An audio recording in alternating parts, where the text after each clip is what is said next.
এই Suzuki Gixxer FI ABS এই বাইকটাতে কিন্তু আমরা আনকমন কিছু অ্যাক্সেসরিজ সেটিং করব, যার মাঝে থাকছে Suzuki Gixxer FI ABS 250 engine guard এবং রেডি পিকআপ বৃদ্ধি করার জন্য কিন্তু আমরা এখানে সেটিং করে দিব হাই টেনশন রেসিং কয়েল। তো এই হাই টেনশন রেসিং কয়েলটা সেটিং করার ফলে গাড়িটা কিন্তু অল্প একটু পিকআপ দিলেই অনেক বেশি রেডি পিকআপ হবে এবং গাড়িতে কিন্তু টপ স্পিডটাও অনেক বৃদ্ধি পাবে। এছাড়াও থাকছে কিন্তু বাইকে SF 250 বা এফআই এবিএস 250 বাইকগুলোতে যে ইঞ্জিন গার্ড থাকে সেই ইঞ্জিন গার্ডটা কিন্তু আমরা এখানে মডিফাই করে সেটিং করে দিব। এছাড়াও আরও সেটিং করব R15 V3-র একটি অরিজিনাল স্পার্ক প্লাগ, যেই স্পার্ক প্লাগটি সেটিং করার ফলে কিন্তু বাইকের পিকআপটা অনেক ক্লিয়ার নেবে এবং বাইকটা অনেক সুন্দর সার্ভিস দিবে।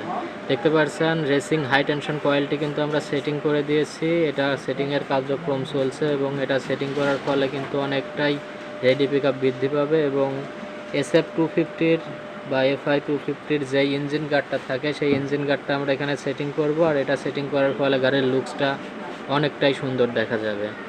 তো হাই টেনশন রেসিং কয়েলটা কিন্তু সেটিং করা কমপ্লিট এবং স্পার্ক প্লাগটাও কিন্তু আমরা সেটিং করে দিয়েছি। তো সব কিছুর কাজে চলমান রয়েছে, এখন দেখব গাড়িটি কিভাবে রেডি পিকআপটি হচ্ছে। তো এখন আমরা বাইকটা স্টার্ট দেবো এবং আপনাদের দেখাবো অল্প একটু পিকআপ দিলে বাইকটা কতটা দ্রুত পিকআপটা নেয় এবং বাইকটা কতটা ভালো সার্ভিস দেয়। চলুন দেখে আসা যাক। দেখতে পাচ্ছেন গাড়িটা স্টার্ট দেওয়ার অল্প একটু পিকআপ দেওয়াতে গাড়িটা কিন্তু অনেক বেশি রেডি পিকআপ হচ্ছে।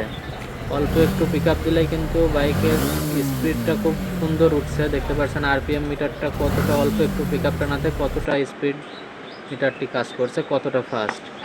এছাড়াও কিন্তু ইঞ্জিনের নিচে 250-র ইঞ্জিন গার্ডটা সেটিং করে দিয়েছি, যেটা সেটিং করার ফলে কিন্তু ইঞ্জিনের নিচটা অনেক সুন্দর দেখাচ্ছে, যেটা হয়তো ঘরের ভিতরে অতটাও ভালো বোঝানো সম্ভব হচ্ছে না। বাইকটা যখন ফাঁকা জায়গায় রাখা হচ্ছে তখন কিন্তু বাইকের লুকসটা সম্পূর্ণই চেঞ্জ হয়ে যায়। আর এই 250-র ইঞ্জিন গার্ডটা সেটিং করার ফলে হালকা একটু মডিফাই করার প্রয়োজন হয়, যেই মডিফাইগুলো করে সেটিং করলে বাইকের লুকসটা অনেকটাই সুন্দর দেখায়।